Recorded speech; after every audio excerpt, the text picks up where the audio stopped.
time once again to go racing. It does not get any better than this. The pressure is really on now. Yes, it's pole position. Lights out and we're racing in PSGL. The first lap has been absolute chaos. What an overtake! Oh no! I've never seen anything like it. Side by side again. This will be settled right at the end.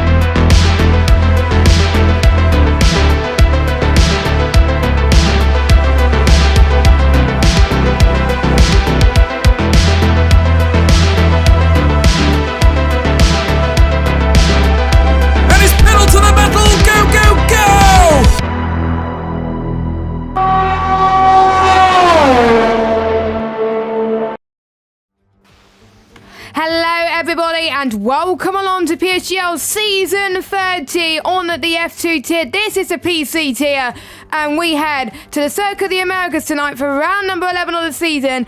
It is, of course, the United States Grand Prix. My name is Jesper, one of your commentators throughout this evening's race. King Kodiak, unfortunately, is unable to make it tonight. He'll be back next week for Brazil, but joining me in his absence tonight is the one and only Joshua Davis, as well as Jish. Josh, how you doing?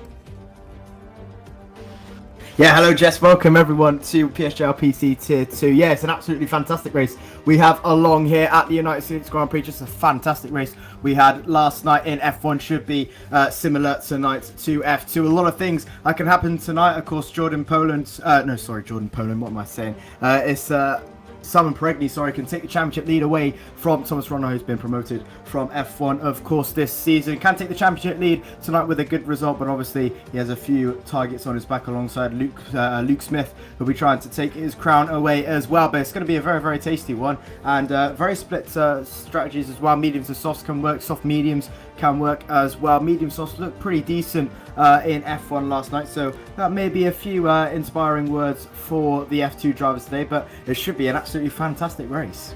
Yes, first held in this very circuit back in 2001. It first been built in 2010. 5 races in America, won by Mercedes in the hybrid era. Kimi Raikkonen had a very notable win here back in 2018, where he ended his longest streak without a win, and it ended up being his last win. Sad face, but it was nice to see him take the crown there, and to be honest, I think everyone wanted him to win that day as well. So without further ado, let's get on with the race then. So we have got quite a few people heading out on the track at the moment, as I thought I clicked on the right button for that, but somehow I did not, which is very, very weird, so apologies about that. So who have we got this afternoon? So we've got Max Wiesel in tonight. He is in the Alpine, standing in for a few drivers, and we've got Oscar Villacampa, who is in the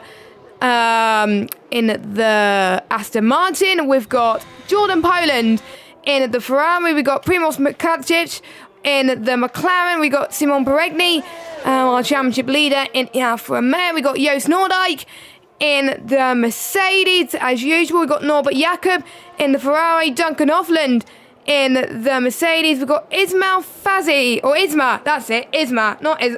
He's came from PS F1, who's doing quite well at the moment in that championship. We've got Luke Smith, who won last time out in Singapore, quite well actually as well.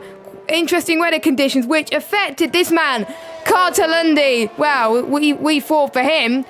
He was going to pit, but he fought for himself. He thought that his tyres can go the distance because he think that the wet didn't make the difference, but no, he got disqualified, and it was a bit unfortunate. I thought he was going to do an Albon strategy, but it did not work for him. We've got Jeffrey Ritchie. We have got Mr. Sam Corby, where he is. He's in the pits at the moment. We have got Soko in the Williams. We've got Isvan Puki. He's another reserve tonight in the house. We've got Jack West in the Williams. We've got Ryan Jacobs, also known as Dark Killer, making his second appearance in this tier in the Alfa Romeo. We've got Rune Pedronio in the McLaren, and we've got Ben Sabaconnier in the Haas. So that's all the drivers here tonight as well. So what can you expect around this track in terms of strategy here tonight? Obviously, looking at F1 last night, a lot of the drivers went for the medium softs, but obviously with that full qualifying session, they were probably able to do so. Obviously, running the short qualifying session here, so we could probably see a lot of the drivers on for the soft medium strategy, which may probably work as well, but a little bit better as Juice Nordyke puts it into P1 there, 30.523 from him. Max Wissel puts it into P2 momentarily for the Alpine with 30.597 with Olaf Soko in P3, 30.966 from him. Everyone in the 30s so far, which is quite encouraging for a few, as I think that's Ryan Jacobs just about to cross the line on his medium run. As P5 with 32.146, not a bad medium time from the Xbox Vice Champion in Challengers, having a fantastic season.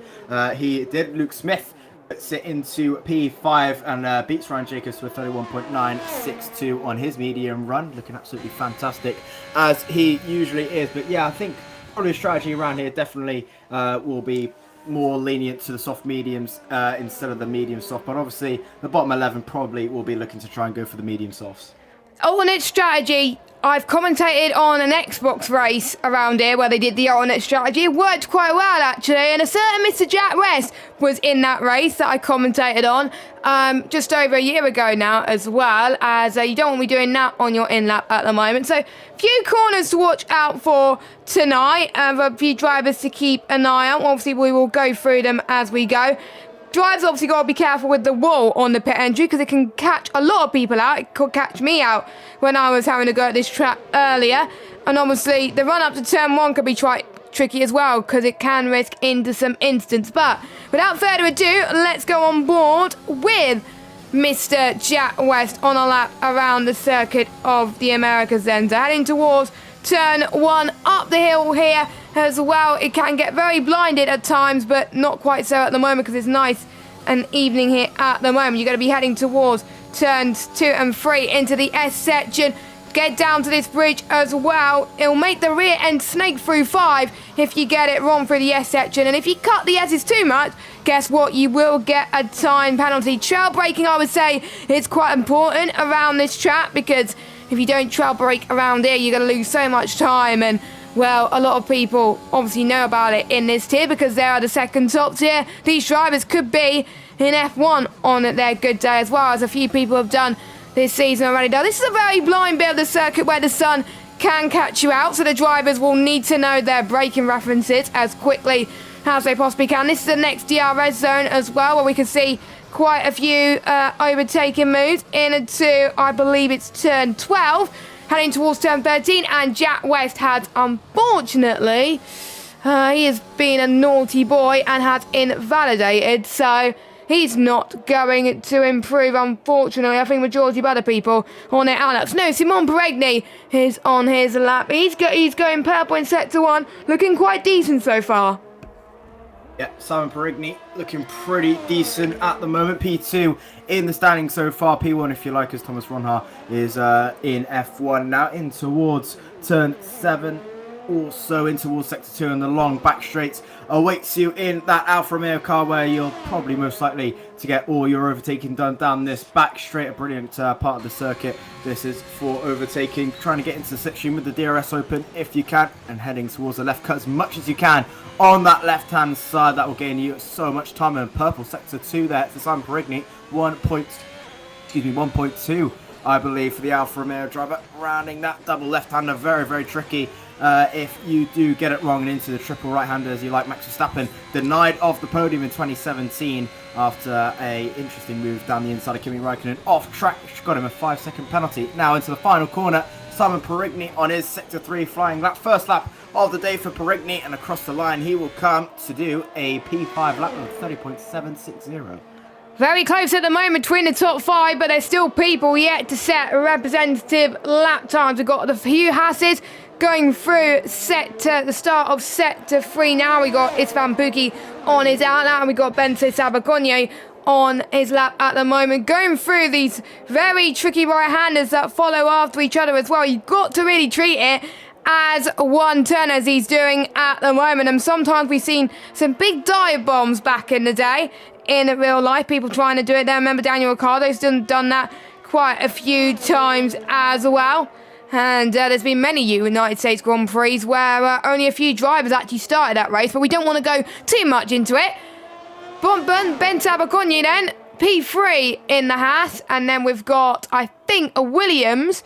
That might be Jack West, actually. Yes, he does set a lap time on the board, 1:33.5, but again, it is a banker for him. There's still more time on the cards. What about Isma? What can he do? Isma has invalidated yet again, so him in the PC2 is finding it a bit difficult at the moment, but it is different platforms to get used to. As Oscar Villacampa, guess what? He has invalidated. Ruben Pedreño, 19th at the moment. Yes, it's a common theme at the moment in validations. Now, one thing's to mention as well, because we're seeing a lot of these validations, it'll be a good thing to bring this up, Josh. A lot of people can get penalties around here, and all it takes is for people to keep it clean and have good battles and keep consistent in order to gain a good result around it. And that could be either championship worthy or championship costly. Absolutely. Obviously, USA usually around sector 1. It's very, very tricky with the snake-like section of the track. If you just go a little bit too wide or a little bit too much of a cut in towards the left or the right-handers, you will get a warning or even worse, a penalty. So you really have to be careful around this track. It's similar with a lot of these North American races, same as Mexico, where penalties are very, very frequent to see, which is probably not the greatest for the drivers, but it definitely makes it interesting for us commentators just to see who has the absolute pace around the trickiest of tracks. Jack West gets a 5-place grid penalty for a collision with Sam Corby. I wonder what's happened between those two. Yeah, I wonder there. Now, Sam Corby, I think I see two Williams near set to 3. So it might have been turn 15 and 16 where they lost it, but we'll have to wait and see. But we'll keep an eye on Isma then as he goes into the pits. But I'm sure Sam Corby and Jack West will not be very, very happy about this one. Carter Lundy, he is going through the first sector now. We'll see what his lap time we'll look at the moment, but we'll obviously keep an eye on it as the session continues as well. As his sector 1 doesn't look too bad at the moment, as Primož Makacic, P2 at the moment in that McLaren, 1:30.555, few 100 slower than Joost Noordijk. Joost Noordijk, I believe, missed last week, so a good comeback for him so far. I think his teammate is going into the pits very soon as well, but I believe Joost was on the lap, but he's invalidated too, so he's not going to be happy with that, but he's on pole. But you can't rest on your laurels with that type of lap time, because like we saw in F1 last night, the small margin of error, and it can cost you loads of time, as Jordan Poland. He could have found more time there, but he had a bit of almost a save there in the final corner. P7 for him in the Ferrari. The Ferrari obviously doing very, very well in real life. And then we've got Jeffrey Ritchie about to start his flying lap as well. I think he's the only AlphaTauri here as well. But with 5 minutes left to go, it is not that long. Still 4 drivers yet to set a lap time, including Sam Corby, who's on a lap right now, but he's going to find, I think, some tidy lines at the moment to see if he can get away from 18th position. The sun can blind you through there as well, so you got to be careful. Sam recently came from the PS side for the start of this season, doing quite well on PC. 1:31.2 though, can only manage 12th. Yeah, a few mistakes there from Sam Corby on as that definitely can try and go a little bit quicker than P12. 4 minutes 53 seconds left in the session, so there's still quite a lot of time for him to try and go again. Simon Perigny just going through into turn 1, as well as Primož Mikulić doing very, very well for McLaren in his P2 spot so far. And joins VSR Joost Noordijk on the front row so far, but so close between those drivers, and exactly 32 thousandths separating the top 2 and 84 thousandths separating the top 4. Absolutely incredible scenes so far, as Jordan Poland as well trying to improve on his lap time, just coming in for his M-Lap, having a massive snap out of the final corner of his run, which is really, really unfortunate to see. He was on for a very, very good lap, 7/10 of an improvement. Easily could have been a 9/10 improvement, which probably would have seen him got pole if so. As Jeffrey Ritchie ran in the final corner, 3/10 up on his personal best. A big slide out of that final corner once again, and P12 for him, and definitely even more time to find. There's a lot of drivers who can go much, much quicker than their original times here.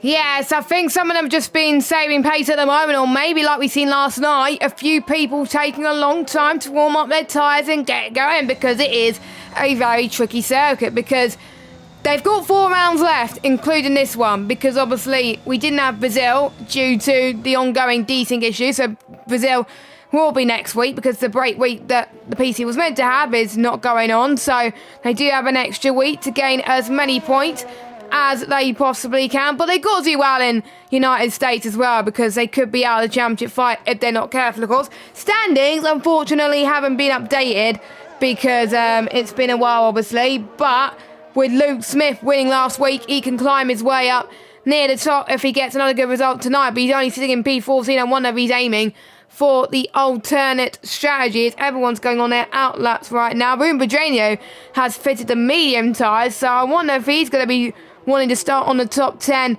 inside the top 10, sorry, on those medium tyres. If it works, fair play. If it does not, then, well, he's probably going to be outside the top 10 and probably be have less means to use in the race, because you never know, there could be a safety car. And 1.3 seconds is the difference between the softs and the medium, so if there's a big delta between any tyre, that's when the alternate strategy can be possible. And we did see it last week. We also see it on F1 Esports in particular towards the second DRS straight. It's kind of like Jeddah. You want to get the DRS, you don't want to get the overtake done before the DRS straight. We've seen people do some cheeky tactics. I wonder if we see something similar today. I won't be too surprised. In particular, a few people that are eyeing for the constructor's title and trying to see who will be the first person to start a lap. I believe that'll be Sabaconye. At 1:30.392 for him. He's got some clean air and he was done a lap nice and early, so unless he could get another lap time on the board and have enough ERS or fuel, then that'll be it. Well, he is running out of fuel, so that is it then for the Haas, unless anyone could do any better. Absolutely. Ryan Jacobs currently on a lap as well. Just had so much traffic in his Sector 1, just a swarm of cars through Sector 1, but an absolutely fantastic time there from Ben Sabaconye. He will not be able to go again from his fuel issues as he makes his way into the left-hander. Comes Ryan Jacobs on his Alfa Romeo. Time a big slide once again as his teammate Simon Perigny meets him on the left-hand side of the back straight. DRS wide open for the PC man as he makes his way through into the next left-hander. Cut as much as you can, getting onto the asphalt as much as you can. 100-meter boards you want to be braking, as cutting the curb as much as you can, running onto the right-hand side once again as you flick it in towards the right. 9 cents of improvement so far for Ryan Jacobs, as having a few issues my side with a few leg spikes going on there for Ryan Jacobs. Seems okay through the double left-hander and in towards the triple, in close towards the curb once again, riding onto that red hand curb, and again just losing the car ever so slightly with Ryan Jacobs. It's been a little bit of a tasty lap from not the tidiest has been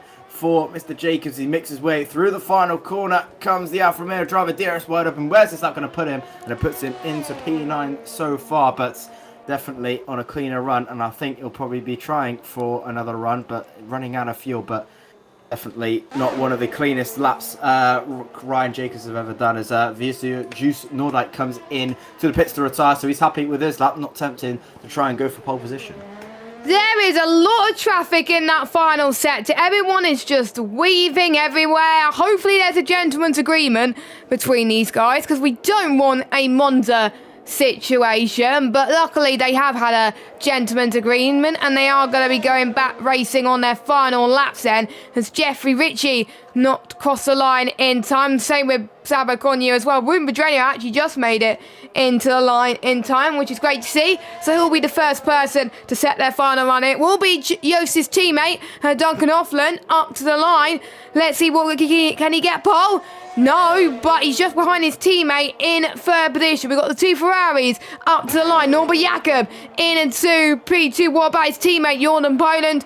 Up to the line, P5 as well. We got some Alpines up to the line as well. Max Wiesel could only manage P7 at the moment, but still representative lap time, 2/10 slower than our poleman at the moment, and he's doing all he can at the moment, just retiring as Carter Lundy had a lap time out of nowhere, 1:30.381, just a few thousand shy off of Sabaconier's lap. That was very, very intense, actually.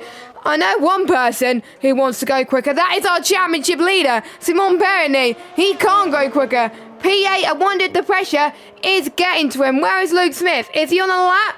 Yes, he is on a lap, but he's backed off. So he is a man who wants to go for the alternate strategy. We've got 2 of the Red Bulls then up to the line. We've got, I think, Sam Corby, who could only manage 14th position.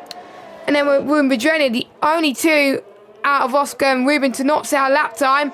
13th for the McLaren driver. Not what he would have hoped for, but maybe that's what he was aiming for anyway. Ryan Jacobs heads into the pit. So that is it then for qualifying. We thought Sabaconier did enough, but no. Carter Lundy did it all at the last minute, and it shows that you don't have to do it at the start. Sometimes last minute efforts can work. Not always, though. So Carter Lundy was very, very lucky. Really good lap time from him, though. Yeah, fantastic there from Carter Lundy to snatch pole position right at the death, 11 thousandths, separating himself and Ben Sabacogni there between the front row. But brilliant laps there from the FVS guys of Sabacogni, Jakob as well, alongside Pookie as well, 2nd, 3rd and 4th. But interesting that a lot of drivers went for the alternate strategy. A lot of people backing off, like Luke Smith. Simon Pregney did try to back off in that lap time, but just couldn't do it as he finished P8. Unfortunate for him, P9, sorry, for the leading driver at the moment. But Carter Lundy with a fantastic lap right out the bag in the top 3, separated by less than a tenth of a second, 66 thousandths between 1st and 3rd, between Carter Lundy and Norbert Jakob. But a brilliant lap time from the Canadian driver and puts it on pole position. Is this F1 esports with how the gaps are closing up? It's absolutely amazing. So we got the Canadian in first, we got Sabacogni in second, we got Norbert Jakob in third, we got Hisvan Pookie in fourth, Joost Noordijk in fifth, followed by the other Dutchie of Duncan Offlin in sixth, Jordan Poland in seventh, Primos in eighth, Perigny in ninth, Max Wiesel rounds up your top 10. Now we'll have to start on the soft tyres. Then we got Soka, Ryan Jacobs, Wim Bedranio, and I wasn't able to see what the results were for the rest of qualifying, but luckily I was able to scroll through a few things, which was great to see at the moment. A few drivers out of position then, but obviously we are going to get to a Jeddah situation where people wanting to go on the soft at the end of the race as well. And if we've seen how that worked with Jack West, went from near the back of the grid to finishing around about, I would say, P2 on the grid, which was absolutely amazing to see. And it's one of those tracks where it can work. We saw it work for a few people yesterday in PCF1, and it's coming up to a crucial moment where these drivers have got to deliver. Some drivers haven't. Carter Lundy, it's redemption time, isn't it, for him making a bold strategy. It thought like it worked at the time, but the game decided to disqualify him because yeah, well, you can't go on the same compound for the whole race unless you go on inters. But there we go. Can Carter Lundy get his first win of the season? It's a long time coming if he does, but I'm not going to jinx him too much, Jish. Yeah, absolutely. It's definitely been a long time coming from Carter. Obviously, was robbed, if you like, from Holland as well. Just had an unfortunate crash near the end of the safety car alongside Singapore as well, where he got disqualified. Just unfortunate. He's just had so many unfortunate displays as Carter, so hopefully he can try and make them all go away today with a great result. He's obviously started on pole position, so he's got 50% of the work done, as Daniel Ricciardo would like to say, but he's definitely got 28 laps in front of him, a long race, and with the quality and caliber of the drivers in front, behind him, it's going to be pretty tough for Carter to stay in the top 1 there, but he'll definitely give it his best go. Carter definitely looking pretty good so far from qualifying, and obviously I was looking in his practice sessions as well, looking fantastic as well. Ben Sabacogni as well, looking good in P2, trying to get a good jump. Also Norbert Jakob, there's so many people who can get this win here and can definitely do well in this season, but Simon Perigny down in P9, just unfortunate that he didn't get that alternate strategy working, but definitely he's got a lot to do coming into this race, starting P9, but with his main championship rider Luke Smith down in 17, electing for the alternate strategy. It's going to be a little bit of a tough order for Simon Perigny to maybe try and snatch a championship leading position going into the next round of Brazil.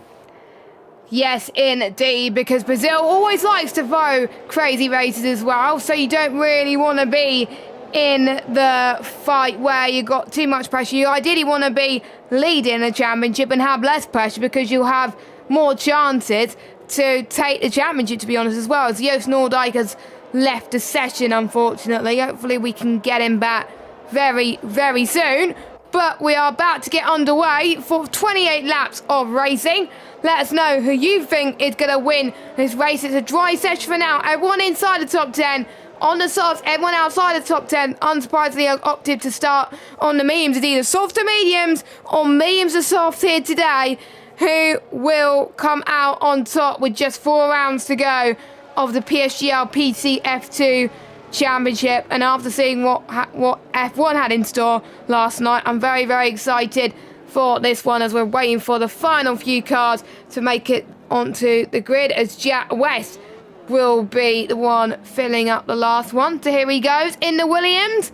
We usually see the Williams last in real life. Hopefully he won't be last in the race today. Well, he's last on the grid at the moment anyway. So we are about to get underway then. So the 5 red lights coming up on your screen right now for the United States Grand Prix. And we are underway. Let's see who has the best getaway out of anyone. Look at Carl Lundy. He's been under pressure from Sabaconia already. We got Norbert Jaka trying to go for the move as well. We got Joost who's just joined there. Luckily, he was waiting for the formation lap. It looked a bit scrappy in the back, but it looks like the top 3 all made their way very cleanly as well. But watch out for the S section. A few people can go a little bit wide at the moment. Max Wiesel is making up ground. Duncan Hoffland's dropped down to 9th place. Simon Perigny's had a good start as well. What he needed, he started 8th, all the way up into 5th position. Soko's actually got a 5-second penalty for gaining 1 place. So I wonder if he overtook on track, which is what we see in quite a few races this season already, which is a bit of a shame, unfortunately. Apart from obviously Joost, it's Ghost, and a few people dropping down position. Everyone else seems to be making it very clean. But Ben Sabaconia, though, or Bense Sabaconia, has overtaken Carter Lundy and is now your race leader. Yeah, brilliant start there from Sabaconia. He tried to go around the outside of the Asman Carter Lundy, but just didn't get that reaction time going. He tried to cover it off going into turn 1, just didn't work for the Canadian man. But there he has another go down the inside and a very, very tricky corner at the double left-hander. Lucky to not end in an incident there, but Carter Lundy not having the best of start, but Ben Sabaconia having a fantastic one off the lights of Norbert Jaka, closing in to the back of the Aston Martin alongside Istvan Purki, and Carter Lundy stuck in an FES sandwich here, which I'm sure he won't like at all. But Simon Perigny has had an absolutely fantastic start from P9. He's up into P5 with a few people getting into some incidents as Ryan Jacobs battling away with Max Wiesel down in P10, trying to go side by side in towards turn 1. Round the outside goes the Alfa Romeo man. They ghost a little bit, unfortunately, which just is going to ruin this battle. They're still side by side up the hill, but it is Ryan Jacobs who gets this one away for now. But he's really under pressure from Joost Noordijk. He's trying to come back from an unfortunate position from the formation lap, and there he goes down the inside of Max Wiesel, who's actually made a mistake as well. I'm not sure what is happening to Max Wiesel on my Max screen. Wiesel is desynced on my screen. Yeah, I think he is as well. For me, as there goes Ruben Pedreño spinning around as well. Yeah, so apologies if we can't commentate on Max Wiesel at the moment because, he's left the session now. So hopefully, I think he's realised his problems. Well, we thought that the desync problems are sorted itself out, but we get the old one, but not as much as what we had in the past. So thank you to Codemasters for fixing the majority of the problems, but obviously we can't help with some of the other problems. You can't always fix everything, unfortunately, but glad that the majority of them have been fixed, as Joost Noordijk gets past Ryan Jacobs then, up into 10th position. So not the start he would have wanted after disconnecting, but surely he's got a lot to offer, I will have to say, at the moment. I'm actually going to check if we need a restart for that desync. I don't think we do, but it's looking all good so far. And I think Joost Noordijk is desync for a few people as well, which is not ideal. But we're about to start lap 3 then. The DRS sign is activated, so as long as you're within 1 second of the cars behind, you will be able to get the overtake done. So Sabaconye will be under threat from Carter-Lundy very, very soon after the yeses section. Norbert Jakob as well. This is going to be a massive DRS train potentially too, so that could be quite intense for all the drivers. And no one has gone into the pits, sadly.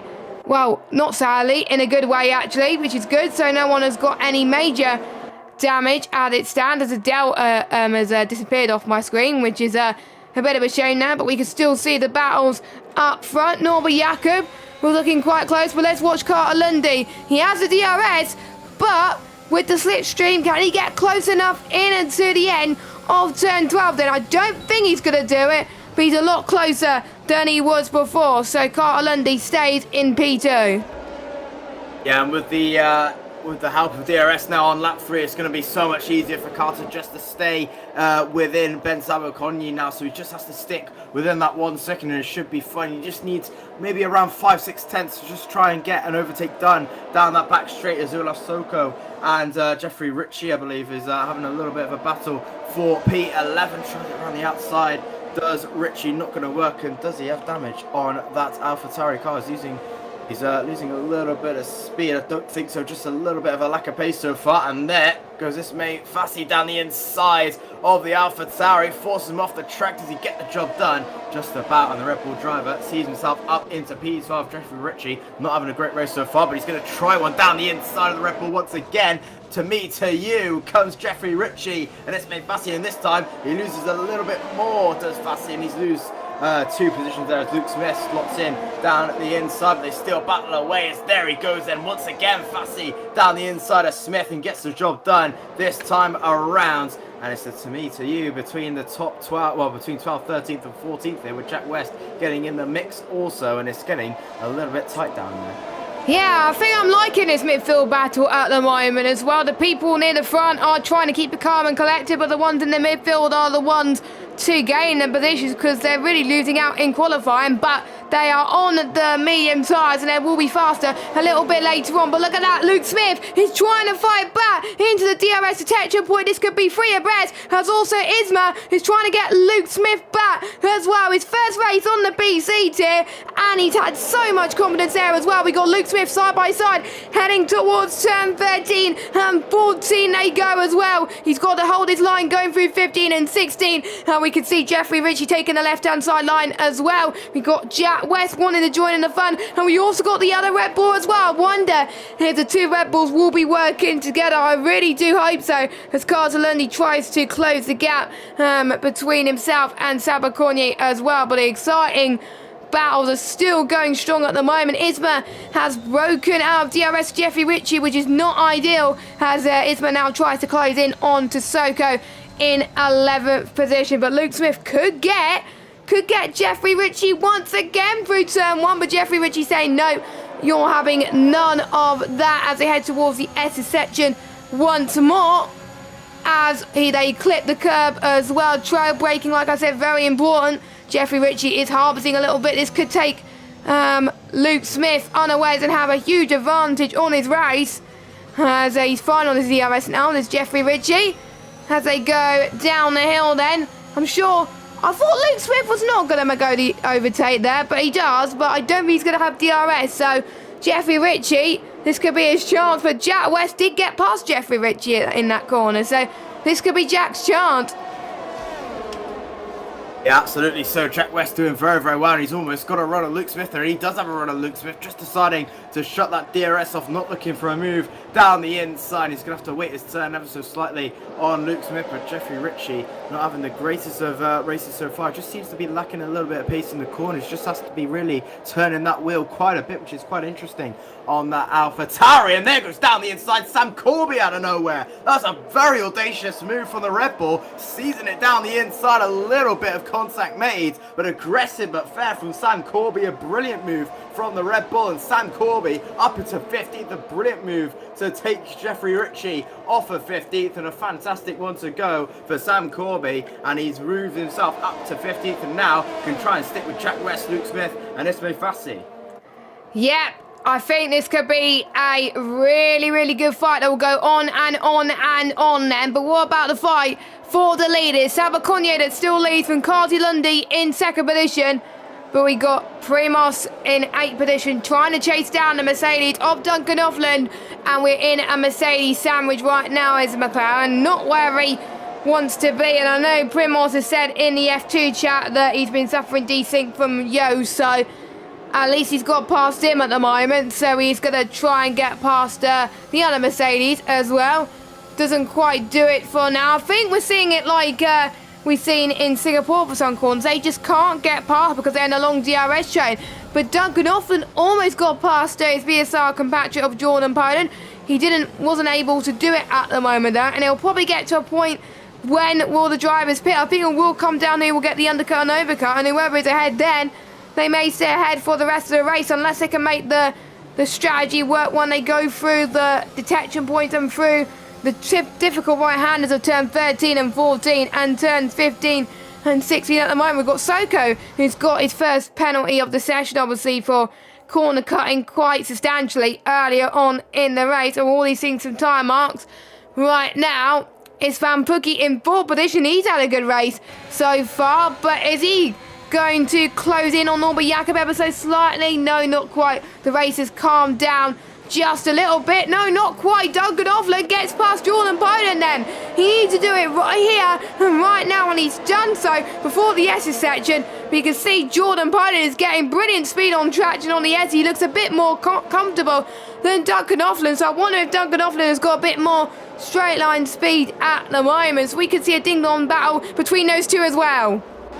Absolutely, so Duncan Offland getting the job done on Jordan Poland there, as Jordan now tries to try and catch up a little bit, but Carlo Lundy has done well just to stick with Ben Sabaconye so far, 5/10 in it, so he could be looking to try and take the lead here of this Australian USA Grand Prix. Sorry, here he comes then, Carlo Lundy. Ben Sabaconye tries to defend, it's not going to be enough, and Carlo Lundy retakes the lead on lap 7 of 28. Brilliant move there from Carlo Lundy and gets the job done up in towards P1, and the Aston Martin relegates the As to P2 as Norbert Jakob tries to close up towards this battling pair in P2. 5/10 back so far, but Carlo Lundy getting the job done, and he's back in towards this lead of the Grand Prix with the pit stops starting to echo ever closer. Lap 8, lap 9, lap 10. We'll probably see a few of them in for the medium compound tyres just to go 2019-18, and there goes Carlo Lundy actually this lap. Well, we've got Norbert Jakob in as well, so he saw Carter Lundy going in, and it was a late decision for Norbert Jakob to do so, but he realised that the undercut is very powerful around here, so he wants to get it done nice and early then. So, medium tyres for both of them, it seems, and that will get to the end of the race, as my co-commentator says right now. So, will Sabaconye respond to that? Well, he's got to at the moment, because the pit lane loss gap is going to be huge. And you don't want it to come tumbling down, down and down. The more that the guys like Carl Lundy and Norbert Jakob sets fastest laps right now as well. Joost Noordijk, I believe, is boxed as well. So he has come in on a set of the medium compound of tyres then.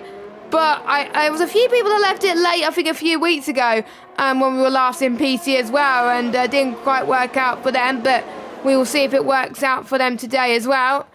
And I think the biggest gain out of the medium runners so far is out of the ones who stayed out is Ryan Jacobs up into 7th place right now, but they won't be pitting till a little bit later on, around about lap 16, 17, as Soko gets past Ryan Jacobs, and he is now the leading runner on the medium tires. We're still having a nice ding-dong fight between Isma, Luke Smith, Jack West, Sam Corby. Well, pretty much between Jack West, Sam Corby, Rune Bedrenia and Max Fiesel at the moment, as Joost Noordijk, unfortunately, gets his first time penalty on the board, which won't help in the race, especially if there's a late safety car or any safety car that comes unawares at the moment. We see more soft runners coming in. That's Duncan, Jordan and Primos coming in, whereas the top three, they are staying out. The two Hasses, they'll have to double stack, which is not good on this game. So who will compromise their strategy for the other? I'm sure Isvan Buki will have to compromise his strategy to help Sabaconye. Yeah, absolutely. Istvan Pukki is going to have to try and push a little bit more here. So Haas 1-2 at the moment in the top three, all staying out a little while longer on the soft compound tyres. And I think this might be a mistake from the soft runners. Obviously, they're going to have to try and push as hard as they can. The overcut is not great around America, and it's not really great around any track, if I'm being honest. I can't really think of one that really is. They're going to have to push a little bit while longer here, but the Hasses are going to have to work together here. They're in that little bit of a stuck position where they're going to have to try and push as hard as they can. Obviously, we're together.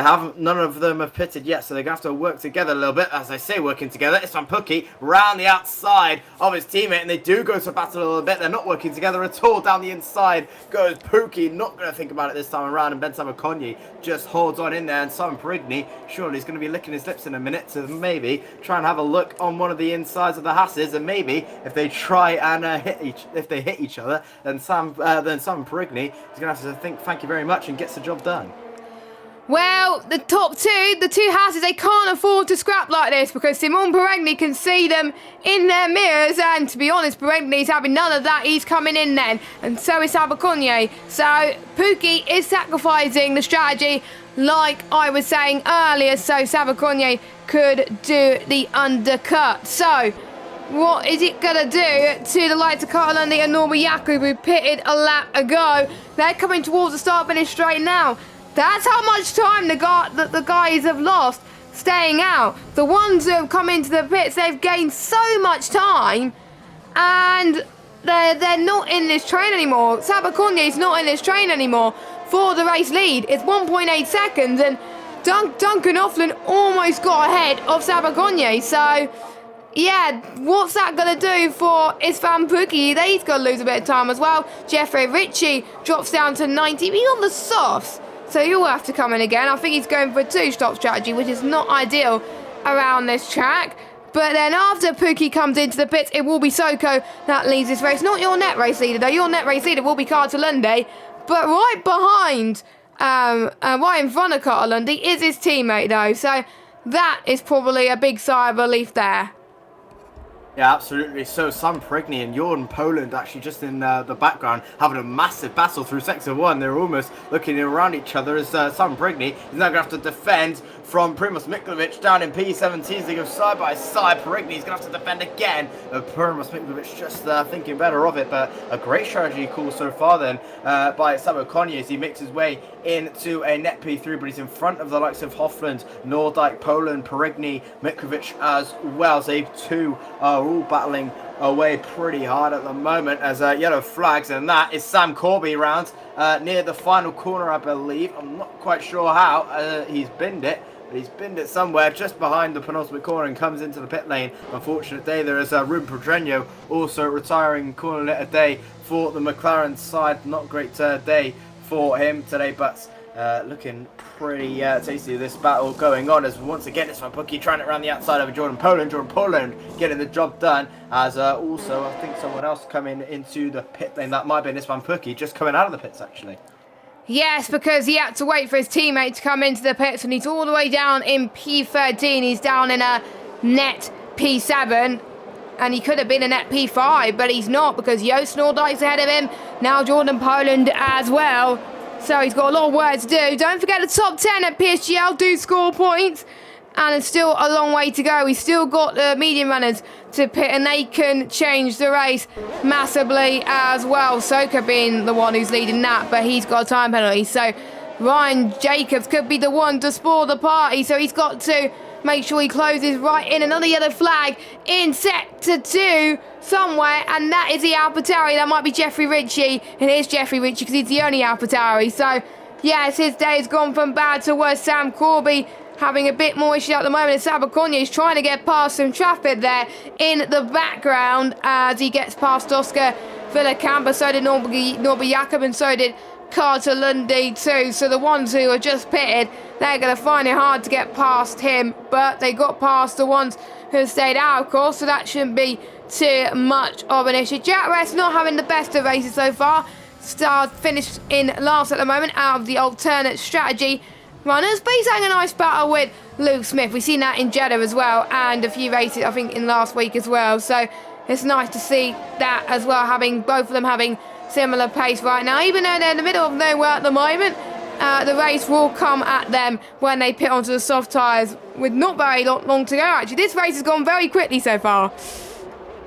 Yeah, definitely so. We're already on to lap 12 and 28, and we've sort of spent at least 5 laps. As once again in the background, Jordan Poland, Istvan Pukki and Oscar Villacampa battling away for the final points of the session, and Villacampa going backwards in this race. Not sure what is happening to the Spaniard, not sure at all. And there goes Primoz Mikljevic as well. Oscar Villacampa having an awful time at the moment, letting everyone go. Not sure if there's damage on that Aston Martin or not, as here comes Simon Perigny for P3 as he would have a go on Istvan Pukki. Pukki tries to defend. Simon Perigny tries to dummy him, and he doesn't dummy him quite well. Around the outside goes the Frenchman, but Istvan Pukki shuts the door in his face and holds on to P12 so far. Jordan Poland just in front, trying to battle away, or trying to get a gap at least from Pukki, and trying to battle away with Joost Noordijk as well. He's battling away with his teammate up in P9, around 7 tenths in that battle to Istvan Pukki. Now with a little bit of a better gap to Perigny in P13. May just want to try and attack these past next laps to just try and catch up to Jordan Poland, as Jeffrey Ritchie gets a 3-second time penalty. He's had an awful Grand Prix so far, just unfortunate what has happened as Duncan Hoffland sets the fast up with Grand Prix 34.302 on the medium compound of tyres. Ismay Fassi closing up to Ryan Jacobs in this battle for the lead between Olaf Soko, Ryan Jacobs, and also Ismay Fassi, as we've said, with Luke Smith battling away with Jack West in P5 and Carlo Lundy, the net leader, in P6, having a great Grand Prix so far from pole position and just about breaking away from this gap with Norbert Jakob in P7. As Sam Corby now sets fast lap of Grand Prix, 33.980 on the softs. Well, Sam Corby wants to have a little bit of a glory run, because being on the softs now, there's no way those softs could get to the end, but you never know, anything can happen in Formula 1, and it usually does. For those of you that just joined us, and if you're liking the action so far, don't forget to leave us a like on the video and hit that subscribe button if you haven't already, and also hit that notification bell if you are new, and go on to the all button as well, so you get notified when we stream, which is pretty much almost every day, as unsurprisingly Jeffrey Ritchie has decided to call it a night. I'm not really that surprised, because I wouldn't want to be running at the back like that, but you never know, there could have been a safety car that could have changed everything, but yeah, it's a bit unfortunate. Recently he ended his contract with the Alpine Esports Academy. He's moving on to different pastures at the moment, not quite sure where at the moment, but he has got some plans.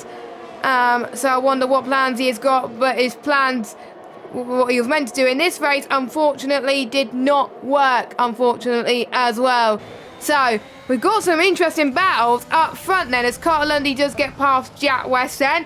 So we're starting to see the old medium starting to be getting a little bit worse for wear right now. So another yellow flag, that is, I think, Jeffrey Ritchie's AI, which I do believe is ghosted, thank goodness, because otherwise there would have been some huge incidents, which obviously we do not want to talk about here at the moment, as with Luke Smith penalty as well, that could be huge in terms of his race as well.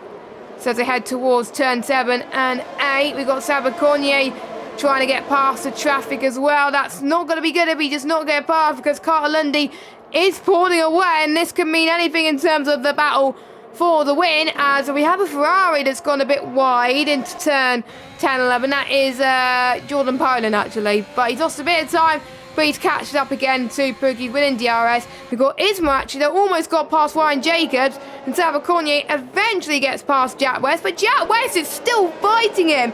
Jack West knows he's on a different strategy, and he can't afford to be wasting his tyres like that, and Sabacornier is just going to be wasting more time as well. They bang wheels too, as we got the Ferrari of Norbert Jacobi. Could get both of them if they're not careful as well.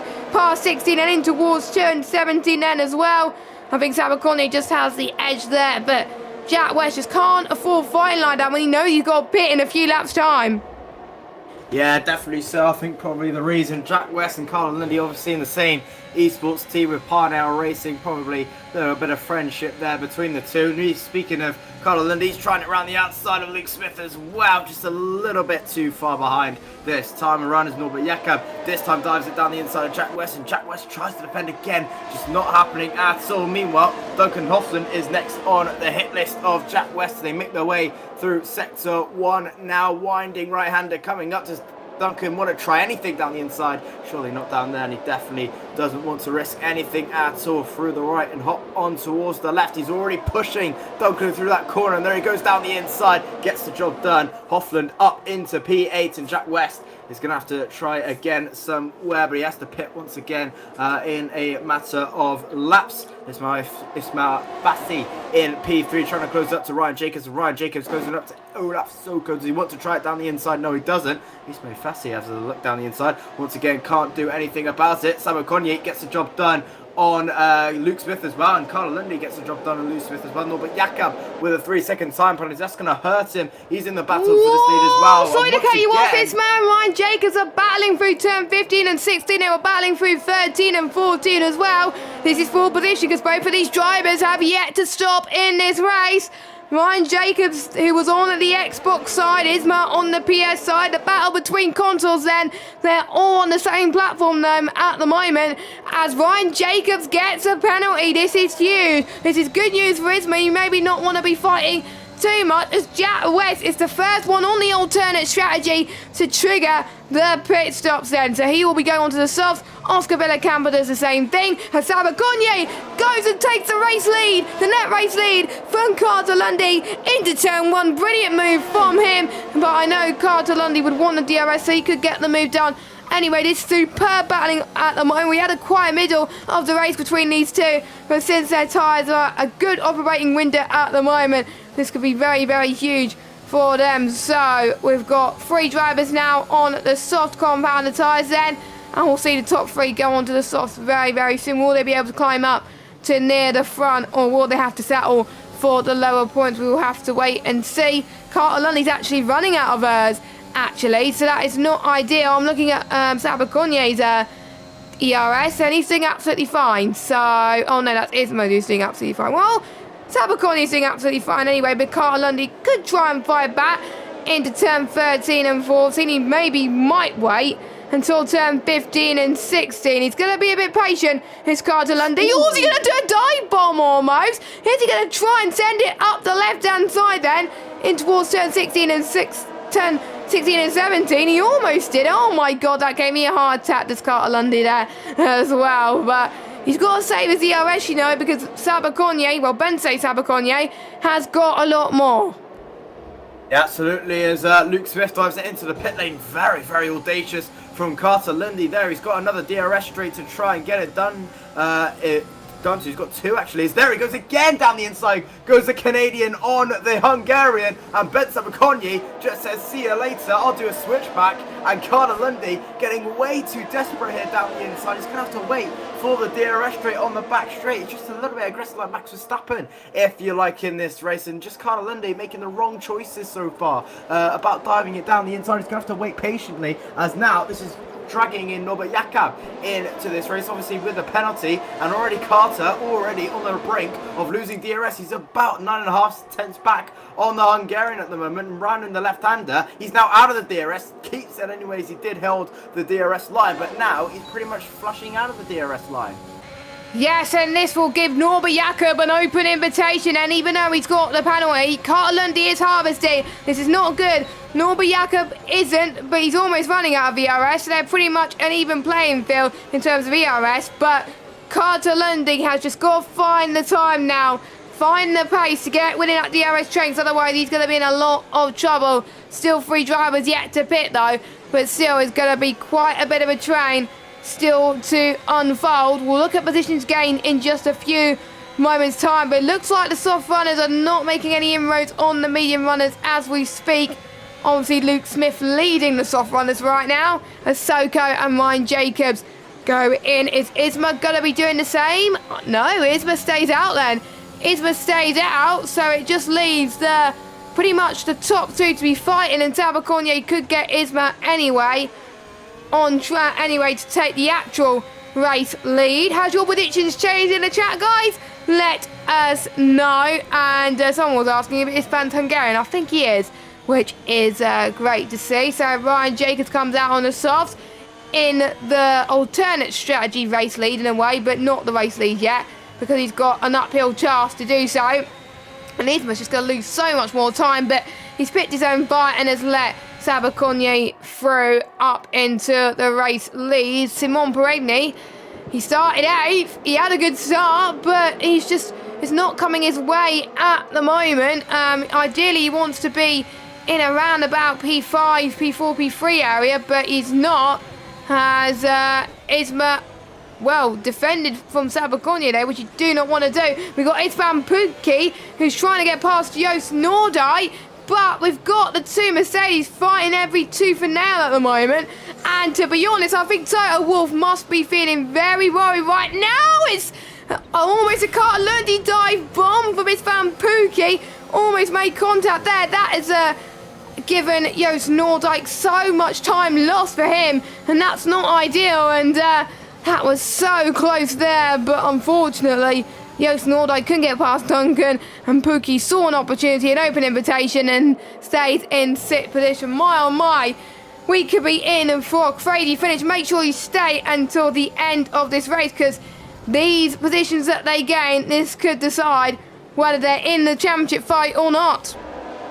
Absolutely. So 3 wide between Hofland, Pukki and Noordijk there. That was a very audacious move from Pukki, just getting a little bit impatient, diving it down the inside. That was very, very tight between the three. Almost Noordijk going into the back of Hofland there. Lucky to not make any collisions as Oscar Villacampa decides to call it a day and is the 3rd retirement of this race, unfortunately, as yellow flags in sector 3 for that. But still a very, very heated battle between Noordijk, Pukki, Hofland, and also Jakob Carter Lundy as well in P3, trying to close up to Ismail Bassi without the DRS. Should be fairly easy on the Red Bull driver, and Carter not really liking his ERS so far. 5% at the moment, just been using a lot of it at the moment, which is quite interesting to see. He's just trying to be pushing a little bit too hard right now just to try and get away, but in doing so, neither does Jakob with 25%, with Duncan Hofland 35, Isvan Pukki with 48, and there goes Norbert Jakob on Ismail Bassi, and Ismail Bassi with a 3-second time penalty as Norbert Jakob tries to force him around the outside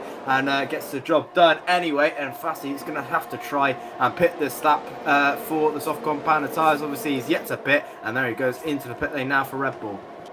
Yeah, I don't know why he left it late, to be honest, to go into the pit lane. I thought he would go and pit just like everybody else, but he thought the softs won't make it to the end. Well, it would, but he's made a huge gamble now, and Ryan Jacobs, Luke Smith is going to get past him as well. Obviously, Max Biso on the medium compounded tyres now as well, so he could get him. We have to wait and see. No, he does not himself, and Soko get past him, and we've got a yellow flag. I believe that's Jack West that had a bit of an off there, so his race has gone from bad to worse, and I wonder if he's going to decide to call it quits. And oh, that was interesting. I think he was trying to retire himself from the session there, but yeah, Jack West is out of the race, and we're down to 15 drivers, and I think unless things go horribly wrong, Bensei Sabaconye will win this race. But the question is, who's going to get P2? Norbert Jakob could get it on this lap. DRS open. He's got plenty of ERS as well. He takes it down the left-hand side and into turn 12. He cuts the corner for good measure as well as they head towards the right-hander as well. I don't think Carl Lundy would want to go side-by-side there, and I'm sure he has other plans too. So now Norbert Jakob is going to be 1 more now with no DRS, but will he close up to the race lead? We'll have to wait and see, but at the moment, Norbert Jakob in a very good position. He does have a time penalty though, and that will cost him dear, because there's about 1, 2, 3, 4, 5, 6, 7 other people in a DRS train. Yeah, absolutely. So Ben Sabaconye absolutely running away with this at the moment. 2.1 seconds clear of his FES teammate Jobbik Naka, but Carl Lundy is going to have to push quite a bit to try and close up. But he's got a very feisty Duncan Hofland, Istvan Pukki, Joost Noordijk, Simon Peregni, Jordan Poland, Primož Mitrovic, all battling away in this similar train. It's just a DRS train, as you said, at the moment between 2nd and 8th at the moment, which is 2nd and 9th, sorry, with Primoz Mikljevic holding station as well, with Mikljevic with a penalty, Nordyke with a penalty, Hofland now getting a penalty for Mercedes as well, alongside Jakob in P2, so it's definitely getting pretty tight at the moment. So they make their way through the left-hander and onto the start-finish straight. Carter Lundy could have a little bit of a go here on Norbert Jakob, but 8/10 back, losing a lot of time into the left-hander. Is he going to be enough to try and close up to the Ferraris in the slipstream? He's gaining a lot. Duncan Hofland waiting in the wings as well. Does he want to dive it on the Aston Martin? No, they don't, and no one making moves down the order anytime soon. Just a little bit too far back to try anything. Carter all over the back of the Ferrari now. Does Duncan Hofland maybe want to have a go? Carter Lundy trying to Carter Lundy special down the inside. Cannot get it done this time around. He's going to have to wait a little more time.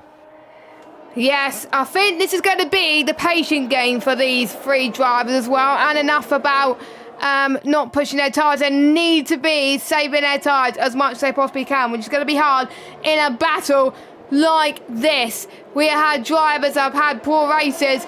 I'm sure Duncan Hofland will want to have a better race this week. He is doing so at the moment. He's one place off the podium, but he also has a time penalty. Oh, he hits Carter Lundy there. Luckily, none of those drivers go off the track. Hopefully no damage there as well. That's giving Isvan Pukki some more time and breathing space as well to try and close in too. And I have to say, people are keeping it tidy through those S's as well, so they have been practicing, and I spoke too soon, as Pukki has spun there and has had Joost Noordijk spun with him. I wonder if he got collected in some way. Well, Joost Noordijk had nowhere to go. I think he didn't see Isvan Pukki in any way, shape or form, and that was very hard. I shouldn't say anything about S's and good once again, because that caused a bit of a curse there. But anyway, so I think Pukki may go for glory run on the soft tyres. We'll have to wait and see. Carter Lundy again can't get past Norbert Jakob. Again, he may wait until the final few laps, as Ryan Jacobs, by the way, on those soft tyres, he's absolutely flying. You gain about a second a lap. I think he's going to be in this DRS train in about, I would say, the final couple of laps, actually, if he keeps his pace up. Yeah, absolutely. So Ryan Jacobs doing absolutely fantastically on the soft compound tyres, but obviously with that penalty, it's going to hurt him a little bit. Obviously, Noordijk, Luke Smith, and Primoz Mikljevic in front do have penalties of their own, but if he does get in that top 5, top 6, then he's going to have to run the risk of losing a few positions. But he's having a great day so far in P8 as Luke Smith retires from the race from P10, and there goes Duncan Hofland, on the back of Carter Lundy. A great move there from the Mercedes drivers to go side by side up the hill. Carter Lundy just has to accept defeat there. A brilliant move there from Hofland down the inside, not waiting any longer, and Hofland up into P3 there and taking Carter Lundy from P4. Wow then, so Duncan Hofland's got to make sure that he increases his gap to 3 seconds, and then he'll be on the podium. He's now going to make sure he can try and get Norbert Jakob. Duncan Hofland, I have to say, is quite quick on those mediums then. Doing a great job so far. And he's got a DRS approval as well. Can he make it 2 for 2 then? He'll down this back straight then. He's got the straight line speed. He's got the setup to do so. But no, Norbert Jakob is going to close the door on him at this moment in time. Lap 23 of 28. Isma gets past Isvan Pukki then up into 10th place. So he's another driver trying to get through on these soft tyres, but he's going to find it a little bit more tricky. But Isma could get some points on debut, which will be really great to see. But it's still Sabacorny that leads for Norbert Jakob in P2. Duncan Hofland in P3, but for how much longer? Because Carter Lundy will still be breathing down his neck. Same with Simon Peregni as well. And with Luke Smith out of the picture, that's a big sigh of relief for the Alfa Romeo driver. One less driver to worry about in the championship now. You just cut out for me a bit, Jess. I'm not sure if you were talking a bit, but yeah, you just cut out for me a second there. Duncan Hofland in P3, Norbert Jakob in P2, battling away as they have been. Sorry if you are talking right now and I am cutting you over. No, you're fine. There we go. You're good. Carry on. Yeah, there we go. Duncan Hoffman currently battling away in P3 with Norbert Jakob in P2, both with penalties. So Carl Lundy will be getting that P2, but Simon Perigny having a fantastic race so far from ninth on the grid, and right now looking likely to snatch P2 away from Carl Lundy. He's in the DRS train, and also Simon Perigny could be getting the championship lead away from here. Here they come then, DRS wide open for both drivers. Is Duncan Hoffman, is he going to try anything on Norbert Jakob? No, he's not. Carl Lundy not trying anything, neither is Simon Perigny, just a little bit too far back is all of them at the moment as they make their way through sector 3. Duncan Hoffman all over the back of Norbert Jakob at the moment in the Ferrari, through the double left-hander into the triple right in a moment, but Duncan Hoffland still a little bit too far back to try anything on Norbert Jakob. Same goes for Carl Lundy, but Perigny all over the back of the Aston Martin of Carl Lundy at the moment.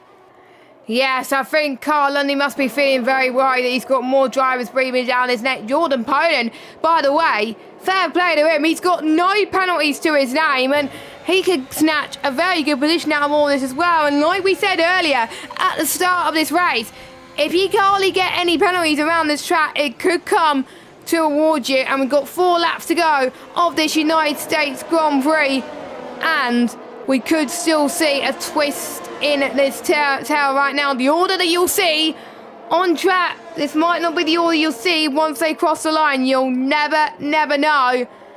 And only 4 drivers who are still in this race won't be able to score any points. Perigny has got a time penalty. This is huge. This is huge for positions, and now it's going to be allowing Jordan to gain even more positions. I don't think he needs to be fighting for it too much, but I'm sure Jordan Poland will be thinking that a podium is in his grasp, so he probably wants to go for the move anyway. We'll see if Duncan Hoffman could go for a move first, this time on Norbert Jakob.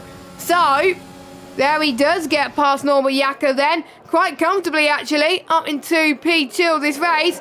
Isma gets past Joost Noordijk up into 9th place, and I think he's probably glad that Perigny's got penalties, because he potentially could still be in the points, but I don't know how many penalties people have got at the moment, so we will need to double check very soon. Look at the gap that Sabaconnier is increasing over Duncan Hoffman right now. It's 3.9 seconds, and it's all due to the battling happening behind. I think Sabaconnier is hoping these guys do keep battling. Yeah, absolutely. Ben Sabaconnier having a great race so far. 2 laps to go until home for Sabaconnier, leading by 3.7 seconds, and just Carl Lundy could not keep that gap going with the strategy. The strategy just didn't work for Lundy this time around. He's going to have to come back stronger in 2 weeks at Brazil, but Perigny with that penalty, just unfortunate. He was on for that P2, and now Jordan Poland will take that position in P5, maybe even a podium as well, with Hoffland and Jakob having penalties, and I do believe that he will have a podium right now. There's Jordan Poland, so I keep getting mixed up with everyone. There's a few people more having a few penalties galore, but Carl Lundy getting much closer to the back of Norbert Jakob at the moment, and Norbert Jakob without DRS and on Duncan Hoffland, and Carl Lundy may have a little bit of a go on the Ferrari. Here we go then in the DRS with Simon Perigny waiting in the wings. Carl Lundy side by side with Jakob. Here comes Perigny. He wants to try anything. You bet he is down the inside, but thinks better of it as Carl Lundy and Norbert Jakob collide once again. Side by side action. Perigny down the inside of Lundy, side by side between the two. They're side by side. Lundy and Perigny. Does Perigny want to try a Lundy special? You bet he is. Down the inside. Contact made. Jakob rounds. Perigny then spinning into Norbert Jakob. Lundy is still in P4. Contact behind. Lundy is in P4 at the moment. Perigny spun round as Pookie spun round by Perigny, and it's all happened on the penultimate lap. Well, I did say there will be drama. I did say the order that you would see on your screen, it may not be the order you see come at the end of the race, as Ryan Jacobs actually is having a fight with Isma once again, the battle of the soft runners, and my oh my, as Ryan Jacobs has got into a spin as well. What is going on in PCF2? It's all getting absolute chaos at the moment, as Isma spun as well. I wonder if it's having desync at the moment, because every time I go on board with someone, they go into a spin, or it might just be just my awful timing at the moment. So both of the soft runners not doing very well at the moment, as we're seeing more yellow flags everywhere as we head to the S section. Primos spins once more, which is a bit of a shame there. If it was a few laps ago, there would have been a safety car, but there is not. So it will, I think, give more position to someone else. Isma's out of the race then. Isma is out of the race and he's retired on track, I believe. But Carter Lundy goes to dive up the left-hand side again of Bregney into turn 12 then. Sweeping left-hander and then into a right then. In between turn 13 and 14. Jordan Poland may not need to fight this, but he does, because Carter Lundy does not have a penalty. Surely he could sneak something in somehow, as we don't have long to go until the end. Sabaconyi is about to start the final lap of this United States Grand Prix, which has been absolutely chaos towards the end, but it has helped so many more drivers out. We're down to 13 runners of this United States Grand Prix. So, final lap, people go on to up the hill in towards turn 1 for the final time. And it's looking like Sabaconyi is going to finish in first. And I think Duncan Hoffman will finish in second unless he's got another time penalty. Hopefully he's only got 3 seconds to his name. And I can't catch my breath at the moment on what just happened with those spins. No, definitely not. But Carl, I tell you what though, Jordan Poland could be on for P2 here. He's batting away with Carter Lundy. Lundy and Poland with no penalties at this moment in time. Conye is pretty much gone with this unless something drastic happens. Hoffman has been plugging away, and plugging away he's been absolutely fantastic these past few laps to try and plug in. But here comes Poland. This is for P2 on track with Perigny with a penalty. Here comes Poland within the slipstream of Lundy. Lundy within the DRS and slipstream of Perigny is just going to help him that little bit more. Does Lundy want to try and dive it down the inside? No, he's not. Gets in front of Jakub in our picture below, but we stay on board with Lundy. Perigny tries to defend. Lundy sent around the outside. Poland is now going to have to try it in a back package here. Does Poland want to try anything? Lundy's going to try it again as Perigny defends, as here comes Jordan Poland trying something down the inside. Can't get it done, but Conye is looking likely to win this Grand Prix. Yes, Sam, but we are about to see him up to the line. He's driven a fantastic race today. The drama has happened behind him. He has never looked back. Sabaconyi wins this race. Duncan Hoffman will finish in second. I believe he will keep it down as Carter Lundy could increase the gap. No, he does not. So Duncan Hoffman gets on the podium. So with Carter Lundy. Jordan Poland jumps up to 4th. Perigny 5th. Soko, highest off runner in 6th position. Norbert Jakub in 7th. Ryan Jacobs in 8th, Joost Noordijk in 9th, and Max Wiesel will get your final point, but I'm sure there will be a few inquiries from the stewards about what happened in the final few laps and maybe in the start as well, but we'll have to wait and see. But the man of the day belongs to Bensei Sabaconyi. He's done all he needs to do today, and surely next week in Brazil has got to be a good race for him too, because he must have loved this race.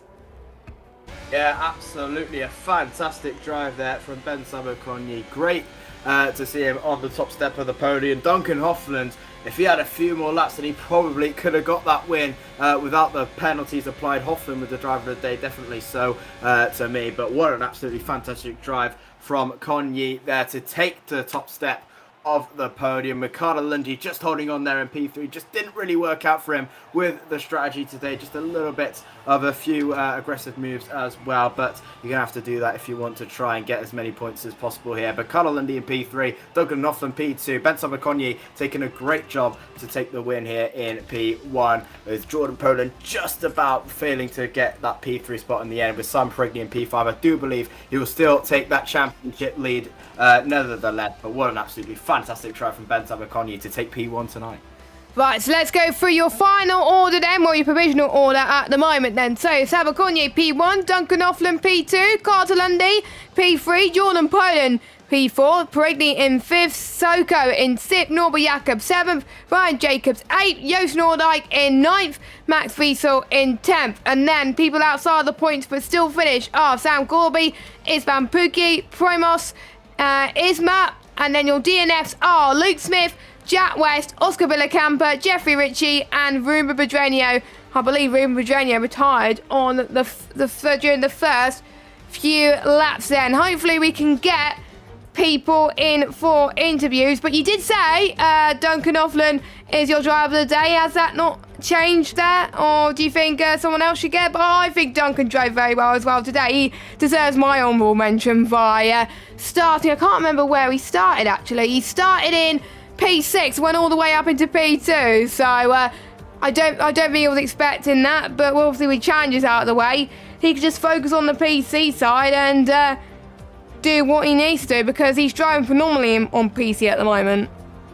Yeah, absolutely. So Duncan Hoffman obviously coming back from a fantastic PlayStation Challenges, securing the qualification to the Pro Draft. So it was a fantastic season for him, and coming back onto PC has absolutely been fantastic. And that P6 to P2 today was absolutely a brilliant drive from the Dutchman today. So massive congratulations to him. He definitely takes my driver of the day today, but also a big honourable mention to Ben Sabakonya to taking that P1 as well. Just a brilliant drive from him as well. But I think I'm going to have to go with Duncan Hoffman with my driver of the day too. It's just a fantastic drive from him, and hopefully he can try and keep this going into Brazil next week. 2 weeks actually. No, actually, it is in a week's time, because we got no break week in PC, because obviously there were desync issues. So we got Brazil next week. We got 2 people that want to speak to us, which is good news. Last week we didn't have anyone speak to us, and now they're loving us at the moment. Actually, we got 3 people that are wanting to speak to us, all on the podium. So we could do one each if we like. But I will start with the man who finished in P1, and that is Sabakonya. Can you hear us? Ciao. Yeah, I can hear you. Congratulations on the win there as well. You never looked back really from that turn 1 battle for the lead, and you're battling throughout as well. Once you made the move pretty much in the middle of the race, did you think you were going to keep that win? Yeah, I think from the point I passed Cartelundi and he was outside the DRS, it was not easy, but it was controlled from that point. So yeah, I think an amazing weekend overall. I think one of the most perfect weekends I ever had in league racing. So wow. Yeah, a bit unfortunate to miss out on pole by 11 thousandths, but yeah. It could have been the Grand Slam. It could have been the Grand Slam, but sometimes pole is not where you get points. Obviously, you get points when you do well in races as well. And obviously, when you saw the likes of people going on the alternate strategy, people slowing down in qualifying, did you think that would ruin your race earlier on, or did you know that going on the softs to start with when you qualified was the right decision? Yeah, to be honest, when I saw that a lot of people are setting lap times on softs, I knew that probably the whole top 10 is going to be starting on softs. So I think from P11 on DRS train, it's pretty difficult to get past and fight for the race win. So I was pretty confident that I was on the right strategy, especially after starting from the front row. Yeah, she looked very, very comfortable as well. And I need to remember where we are next week. We are in Brazil next week, a fan favourite for me at least. Is it a favourite for you to race in, or do you think you need to put in a lot more work? Yeah, one of my favourites, to be honest. So I'm definitely looking forward. Brilliant stuff. And I think I don't have any more questions, so we'll go and let you go. Congratulations, Bente Sabakonya, our race winner for the United States Grand Prix. Thank you very much. Have a good night. Thank you. And now I'll pass over to Jish to interview the man who was our driver of the day and finished in P2, Duncan Offland. Hello. Jish, you there? Oh, sorry, you cut out for me once again now. Jish, can you interview P2? Yeah, sorry. Yeah, Duncan, a fantastic drive from you. You got my drive of the day alongside the game as well. Great drive from you. Obviously, starting from P6 to get into P2, was it quite difficult out there just to try and get the job done? Yeah, definitely. I mean, the qualifying was not really good, but and then at the start, something weird happened as well. I got hit from behind, and then I lost another 2 positions, I guess. Luckily, could made up some moves before the pit stop, so that was really nice. Strategy was good as well, and then at the end got a penalty, unfortunately, so I had to get past Norbert and try to build a gap, and that worked out really well. Absolutely, and obviously talking about Norbert, obviously you had a great battle with him and alongside Carter as well. Got a little bit tasty at times, but did you think, did you all trust each other to make sure you didn't spin out? Well, you never know, of course, but I mean, incidents happen, and every race is a new race. So yeah, respect each other, of course. Absolutely, and also, obviously Brazil next week. Are you confident to try and get a good result again to try and keep up that podium streak? Yeah, I think so. We'll see. I mean, Brazil also really always really close in qualifying, so that will be key to get a good lap in. And strategy, you can do many things, so it will be interesting. Absolutely. Well, massive congratulations, day your driver of the day for me. Absolutely, and good luck for Brazil next week. Thanks, man. Right, so our final man, who also did quite well tonight, who took pole position, is Carter Lundy. Hello. Hello. So you were having a lot of battles tonight on the track there. Definitely a much better result compared to last week's escapades. Not quite the win you were hoping for, but are you happy with that podium? I mean, I think it's good to be back on the podium after a bad stretch of a couple races past couple weeks. So I mean, I'll definitely take it. I think Bence just dominated. He was way too quick today, and yeah, I don't think I had the race pace overall today. I made a couple errors with my decisions on who to pass and when, but I mean, I'll take P3 after that. I was expecting you to be disappointed about that, but it just shows how much far you've improved this season as well, then. As you were battling these drivers for positions then, how important was it to keep your tyres in good condition? Because was there a bit of a worry that your tyres would fall off towards the end of the race? Well, I wasn't really concerned about getting a puncture, but the pace drop-off is quite massive, as I think my pace was an example of that, because I pitted first and then I pushed quite hard on my outlaps, but it didn't quite work out because I had to drain so much battery and then I was just basically stuck for the rest of the race. Fair enough, and obviously when you knew Sabaconye was pulling away from you as well, there was some dangers where you almost lost a potential podium now as well. Did you know that you could have lost a few more if you kept squabbling, or did you know you had to risk it? I knew you like to go for risk, don't you? So. Well, I would have liked to had track position, but I knew my pace was dropping off as well as the tires, so I was just trying to stay in the penalty range. But then Simon was getting pretty aggressive, and then he took out Norbert, and then he was basically parking it on the apex for a couple laps, so I missed out on Duncan's penalty window. Fair enough. Josh, do you have any questions for Carter Lundy? Got a fantastic job from you on pole position. Just didn't really work out with the strategy. Was it just the fact of just getting caught out with the traffic and just trying to attack and defend at the right time? Yeah, I think just my decisions on when I should overtake and stay behind costed me. I think track position was a little bit more important than I anticipated. But yeah, I just don't think I had the overall pace to keep up with Bence. So, I mean, I'll take P3, but it's definitely could have been better. Yeah, and obviously Brazil next week. You're confident to try and keep your form going. Obviously, your qualifying pace looks absolutely fantastic this season. So, can you try and keep it up at Brazil, do you think? Yeah, same as usual. Start practicing, and then we'll see where we are and come race day. Hopefully so. Well, congratulations to you today, obviously, on your P3, and good luck for the rest of the season. Yeah, thank you guys and girls.